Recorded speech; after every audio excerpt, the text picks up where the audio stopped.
Hello friends, आप सभी को एक बार फिर स्वागत करता हूं आपके अपने यूट्यूब चैनल इजी एजुकेशन में। जो भी साथी अगर चैनल पर अगर नए हो तो कृपया चैनल को सब्सक्राइब कर लें और साथ में बेल आइकन को दबाना ना भूलें, ताकि आने वाले हर वीडियो का नोटिफिकेशन सबसे पहले पाने के लिए या वीडियो देखने के लिए। तो दोस्तों, मैंने इससे पहले संविधान स्टार्ट किया था, उसमें जो हमने पहला वीडियो में रेगुलेटिंग एक्ट के बारे में बताया था। उसके बाद से हम संविधान सभा की जो मांगे थी, जो कैबिनेट मिशन या क्रिप्स मिशन या कहें या अगस्त प्रस्ताव, जो मांगे थी उसको मैंने आपको वहाँ पे समझाया था। उसके बाद से आज हम यह डिस्कस करेंगे कि संविधान निर्माण में जो संबंधित जो तथ्य है उसको हम आज यहाँ पे देखेंगे, और जो पॉइंट है वो काफ़ी जो एग्जाम में काफ़ी बार रिपीट किए गए हैं वह क्वेश्चन इसमें हम देखेंगे। तो आप हमारे साथ अंत तक बने रहिए और इस वीडियो को ज़्यादा से ज़्यादा शेयर कीजिए और चैनल को सब्सक्राइब करना ना भूलें। तो वही देखते हैं हम पहला पॉइंट क्या है। पहला पॉइंट यह है कि संविधान सभा की पहली बैठक 9 दिसंबर 1946 को हुई थी। पहली बैठक कहाँ हुई थी? तो पहली बैठक हुई थी 9 दिसंबर 1946 को। यह कहाँ पे यह आयोजित की गई थी? नई दिल्ली में आयोजित की गई थी। जब भी क्वेश्चन पूछता है कि संविधान सभा की पहली बैठक कहाँ हुई थी, तो पहली बैठक नई दिल्ली में हुई थी। और यह कब हुई थी? तो 9 दिसंबर 1946 को हुई थी। उसके बाद से एक और इसमें क्वेश्चन पूछता है कि संविधान सभा की अस्थायी अध्यक्ष, मतलब अस्थायी मतलब वो परमानेंट नहीं थे, वो कुछ दिनों के लिए ही बनाए गए थे। वो कौन थे? तो अस्थायी अध्यक्ष कौन थे? तो डॉक्टर सच्चिदानंद सिन्हा थे। जब इसलिए इनको बनाया गया था कि जो बैठक हुई थी उस बैठक में सबसे वरिष्ठ कहें या सबसे उम्मीदवार व्यक्ति यही थे, इसलिए इन्हें अस्थायी अध्यक्ष चुन लिया गया, ताकि इनको देखभाल करने के लिए जो अध्यक्ष होता है उसी को चुना जाता है। तो उस बैठक में सबसे बुजुर्ग कहें तो या वरिष्ठ कहें, एक ही बात है, वो थे, इसलिए इनको अस्थायी अध्यक्ष चुन लिया गया। उसके बाद 11 दिसंबर सन 1946 को 11 दिसंबर सन 1946 को क्या हुआ कि संविधान सभा द्वारा अस्थायी अध्यक्ष, अब अस्थायी किसको चुना गया? तो डॉक्टर राजेंद्र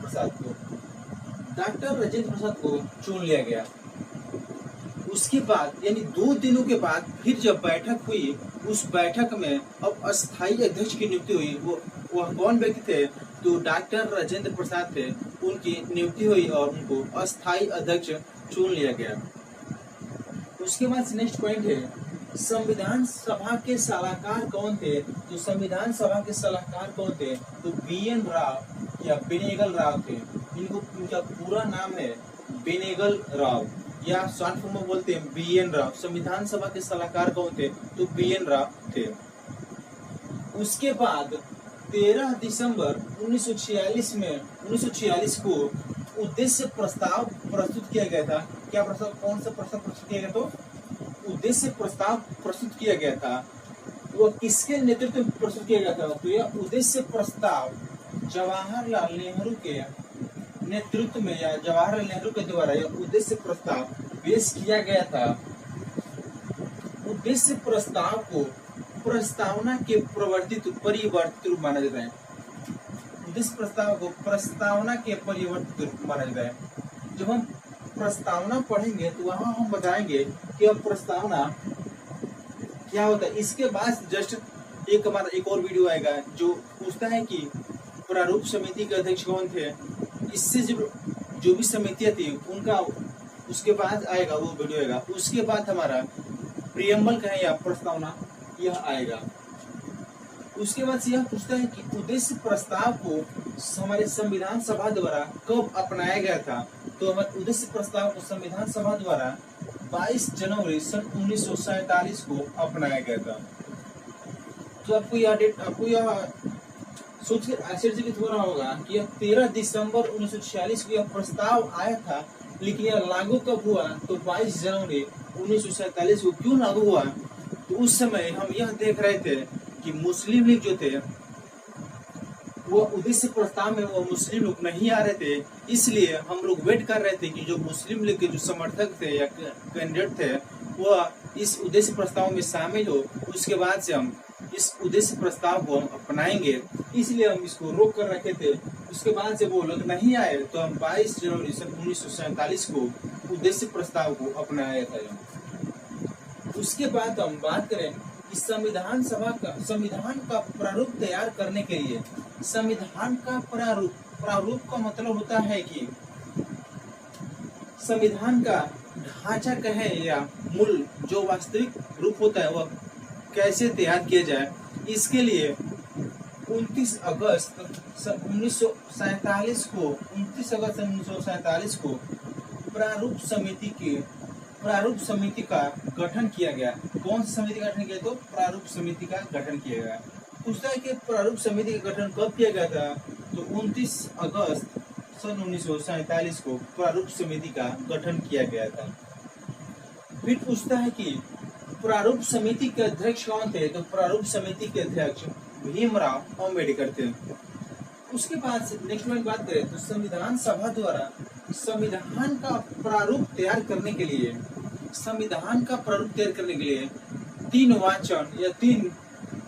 कुल तीन वाचन आयोजित किए गए थे। वाचन का मतलब होता है कितने वाचन किए गए? तो कुल 3 वाचन, और वाचन का मतलब है कि संविधान सभा पर विचार विमर्श करने के लिए वह वाचन प्रस्तुत किए गए थे। तो प्रथम वाचन कब किया गया था? तो प्रथम वाचन 4 नवंबर 1948 से लेकर 4 नवंबर सन 1948 से लेकर 9 नवंबर 1948 तक यह बहस चली थी। उसके बाद द्वितीय वाचन कब हुआ था? तो 15 नवंबर सन 1948 से लेकर 17 अक्टूबर सन 1949 तक यह बहस चली थी। उसके बाद से तीसरा बहस कब हुई थी? तो 14 नवंबर सन 1949 से लेकर 26 नवंबर सन 1949 तक यह बहस चली थी। अगर आपसे ये क्वेश्चन पूछे कि संविधान सभा में जो 3 वाचन गए, जो 3 विचार विमर्श किए थे, तो सबसे ज्यादा किस वाचन पे सबसे ज्यादा दिन बहस चली थी? तो सबसे ज्यादा दिन बहस किस वाचन पे चली थी? तो सेकेंड वाला, क्योंकि 15 नवंबर से स्टार्ट हुआ था, 15 नवंबर 1949 से स्टार्ट हुआ था और 17 अक्टूबर 1949 तक यह बहस चला था। या आप अगर जोड़ेंगे, या आप अगर इन तीनों को अगर जोड़ रहे हैं, आप इन तीनों के आप अगर आपस में जोड़ेंगे तो कितने दिन की बहस चली थी? तो संविधान सभा द्वारा संविधान के प्रारूप पर कुल 114 दिनों की बहस चली थी। कितने दिनों की बहस चली थी? तो कुल 114 दिनों की बहस चली थी। उसके बाद से पूछता है कि प्रारूप समिति की भाषा क्या थी? तो प्रारूप समिति की भाषा हमारी क्या थी? तो प्रारूप समिति की भाषा हमारा अंग्रेजी थी। प्रारूप समिति की भाषा क्या थी? तो अंग्रेजी थी। और इस समिति के कितने सदस्य थे? तो इस समिति के 7 सदस्य थे। कितने सदस्य थे? तो 7 सदस्य थे। पूछते कि प्रारूप समिति के कितने सदस्य थे? तो प्रारूप समिति के 7 सदस्य थे। और इनकी भाषा क्या थी? तो इनकी भाषा अंग्रेजी थी। उसके बाद से फिर पूछता है कि प्रारूप समिति को जब बन गया, उसके बाद से जब जनता के सामने कब पब्लिश किया गया, मतलब कहाँ पब्लिश किया गया था? तो जनता के सामने देहरादून में रखा गया। तो कहाँ पे रखा गया? तो देहरादून में रखा गया था। यह भी पॉइंट आपको याद करना है। तो उसके बाद से प्रारूप समिति के हमने 7 सदस्य की बात की है। तो प्रारूप समिति में कौन कौन से थे, यह हम आप यहाँ आपको दिखाते रहेंगे। प्रारूप समिति में कौन कौन से यह थे। तो प्रारूप समिति में पहला सदस्य कौन थे? तो भीमराव अम्बेडकर। कौन थे? तो भीमराव अम्बेडकर। यह प्रारूप समिति की कौन थे? प्रारूप समिति के अध्यक्ष भी थे। तो क्वेश्चन साफ पूछता है कि प्रारूप समिति के अध्यक्ष कौन थे? तो कौन थे? तो भीमराव अम्बेडकर थे। ये इन 7 लोगों का आप नाम याद कर लीजिए, क्योंकि इन 7 लोगों में 3 लोगों का नाम देता है। क्वेश्चन पूछता है कि इनमें से ऐसे कौन व्यक्ति हैं जो प्रारूप समिति के अध्यक्ष नहीं थे। इसे आपको दे दे भीमराव अम्बेडकर, मोहम्मद सादुल्लाह, कृष्णा स्वामी अयंगर दे दे। उसके बाद से आपको दे दे BN राव या डॉक्टर सचिदानंद सिन्हा देते, मतलब एक ऐसा देते, अगर आपको याद नहीं होगा तो वहाँ पे आप गलत कर सकते हैं, इसलिए आप यहाँ पे सातों नाम आपको यहाँ पे याद करना है। तो पहला व्यक्ति कौन थे, तो भीमराव अम्बेडकर थे, जो यह प्रारूप समिति के कौन थे, तो प्रारूप समिति के अध्यक्ष थे। उसके बाद से दूसरा व्यक्ति कौन थे, तो सैयद मोहम्मद सादुल्ला, सैयद मोहम्मद सादुल्ला थे, यह द्वितीय थे। और तीसरा कौन थे, तो गोपाल स्वामी अयंगर थे, कौन थे, तो गोपाल स्वामी अयंगर थे। उसके बाद से चौथा कौन व्यक्ति थे, तो अल्लादी कृष्ण स्वामी अयंगर, कौन थे, तो अल्लादी कृष्ण स्वामी अयंगर थे। उसके बाद से पांचवा कौन थे, तो के एम मुंशी, इनको शार्ट काट में बोलते हैं के एम मुंशी, इनका फुल फॉर्म है कन्हैया लाल मणिक लाल मुंशी, इसलिए हम इनको शार्ट में बोलते हैं के एम मुंशी। उसके बाद से एन माधवराव, छठे को व्यक्ति कौन थे, तो एन माधवराव, यह बीएल मित्र के इस्तीफे के बाद आए थे। तो इस्तीफा इसलिए देते कि इनको अचानक तबीयत में गड़बड़ी हुई थी, इसलिए अपने पद से इस्तीफा दिए। उसके स्थान पे यह एन माधवराव यह प्रारूप समिति के सदस्य बने थे।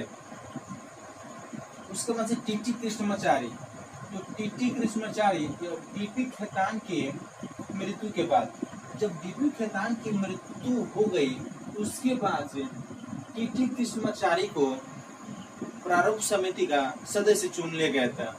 प्रारूप समिति के उपनाम दो थे, एक पांडुलेखन समिति, कौन कौन से थे, तो एक पांडुलेखन, या फिर पांडुलेखन समिति,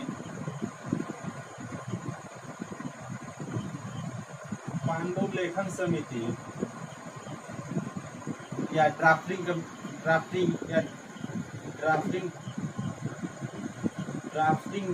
कमेटी बोलते हैं इसको।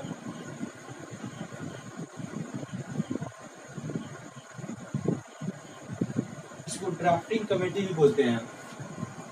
उसके बाद से दो क्वेश्चन यह भी पूछता है कि मुस्लिम लीग के प्रारूप समिति में मुस्लिम लीग के सदस्य कौन थे, तो प्रारूप समिति में मुस्लिम लीग के सदस्य कौन थे, तो सैयद मोहम्मद सादुल्ला थे, कौन थे, तो सैयद मोहम्मद सादुल्ला थे। यह भी क्वेश्चन काफी बार बार पूछा गया है कि प्रारूप समिति में मुस्लिम लीग के सदस्य कौन थे, तो सैयद मोहम्मद सादुल्ला थे।